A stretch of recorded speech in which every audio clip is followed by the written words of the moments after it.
काफ़िले में इन लश्कर में 300 में हज़रत सिद्दीक़ अकबर रज़ी अल्लाह ताला अन्हु ऐं हज़रत उमर फ़ारूक़ रज़ी अल्लाह ताला अन्हु बि सिपाही आहिनि। एॾा वॾा जलीलुल क़दर साहबी हुज़ूर उन्हनि खे अमर बिन अलास जे अंडर सिपाही करे मोकिलियो आहे इन मुहिम ते। जॾहिं उहे रवाना थिया त क़ुज़ा वारनि खे ख़बर पई, उहो कबीलो हो, उन्हनि वॾा पंहिंजा नौजवान तयारु कया। हाणे इनखे उन्हनि एतिरी शिदत सां त बाबा हाणे कंहिं बि सूरत में शिकस्त न आहे ॾिसणी। उन्हनि आस पास जा कबीला पाण पंहिंजा नौजवान सभु ई अहिड़ो इतिहादु ठाहियूं जेको जीअं ज़ंजीर जो इतिहादु हूंदो आहे, या घणनि रिवायतुनि में आहे त हिननि पाण खे ज़ंजीरनि सां चौधारी ॿधी छॾियो त कोई बि जीअं मैदान मां भॼी न सघे। मुशरिकनि कोई बि जीअं मैदान मां भॼी न सघे, पाण खे ॿधूं त जीअं हिते बीही इन्हनि सां मुसलमाननि सां असां विढ़ंदासीं ऐं कोई बि भॼण जी तयारी करे त भॼी न सघे। माना मुकमल हे इन तयारी में हुया त मुसलमाननि खे ख़तमु करिणो आहे। जॾहिं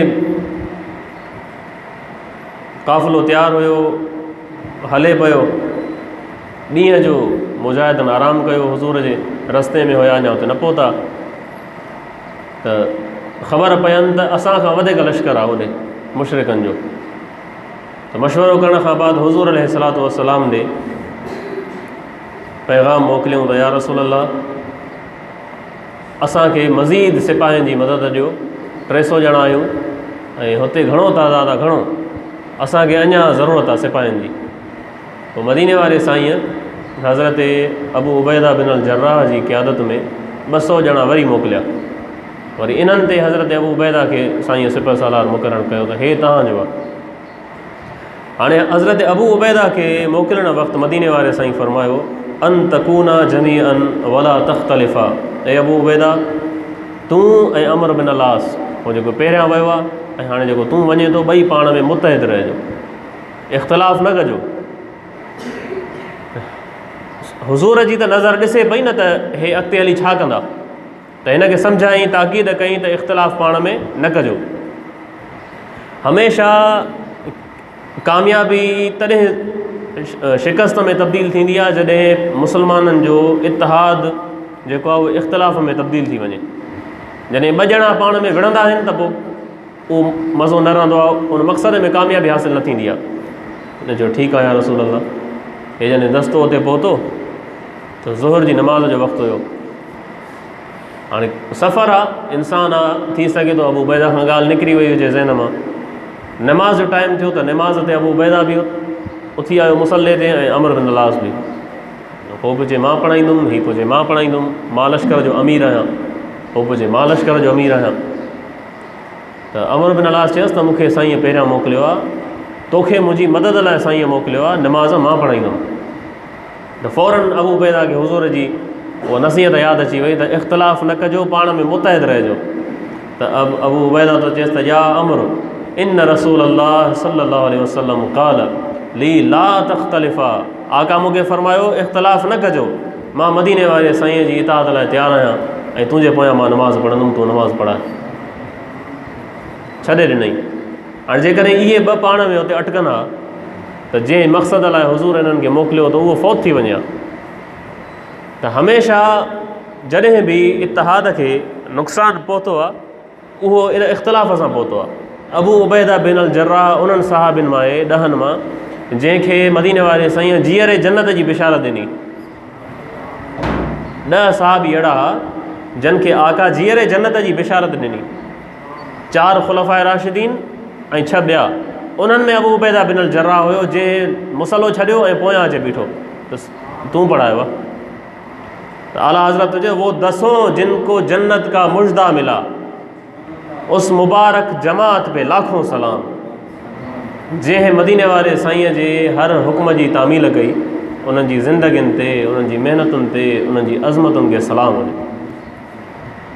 जॾहिं लश्कर आम्हूं साम्हूं थिया त हुननि जो तइदादु घणो हो, पर मुसलमाननि में जोश ऐं जज़्बो, हुज़ूर जी मोहबत घणी ही।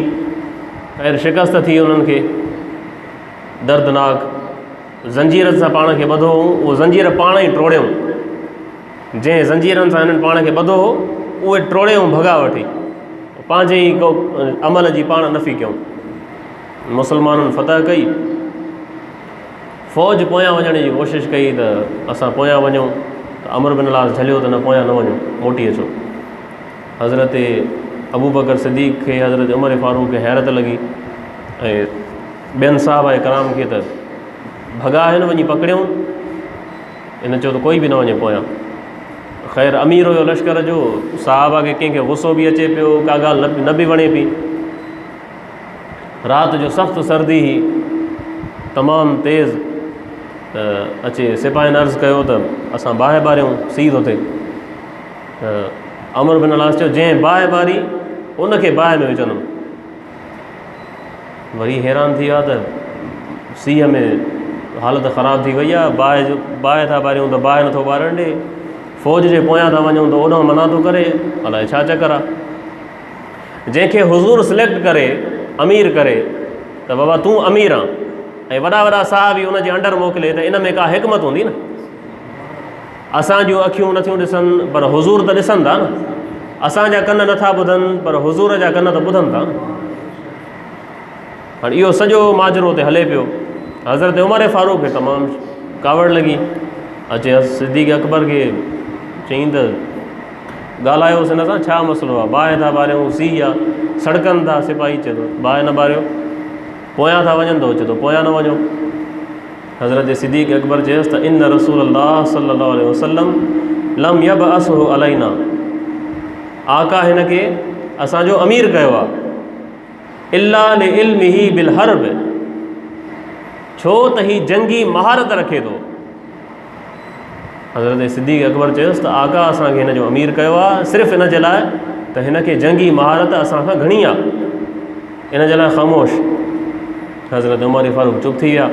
जॾहिं वापसि इहो काफ़िलो मदीने पहुतो, ख़ुशि ख़ैराफ़ियत थी, मुबारकूं थियूं, फ़तह थी वई, अचे सिपाहियुनि हुज़ूर जी बारगाह में शिकायत कई त या रसूल अल्लाह, हे तव्हां अमीर मुक़ररु कयो हो, राति जो वॾो सख़्तु सीउ हुयो, सख़्तु सर्दी, असां बाहि ॿारियूं पिया त असांखे झलियईं बाहि न ॿार, जंहिं बाहि ॿारी उनखे बाहि में विझंदुमि।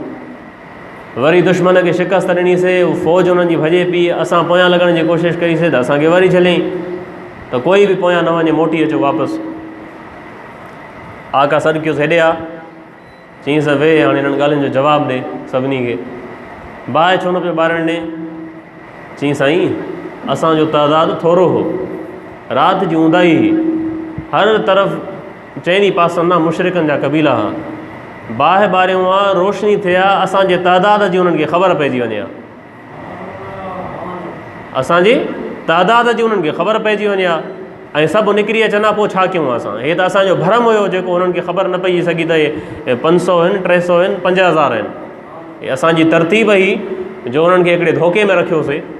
बाहि ॿारियूं आहे, रोशनी थिए त ॾिसी वञनि हा राति जो ऐं कुझु बि करे पिया सघनि। सभई ख़ामोश थी विया। वरी आका चयोसि भला पोयां वञण जे लाइ छो झलियईं।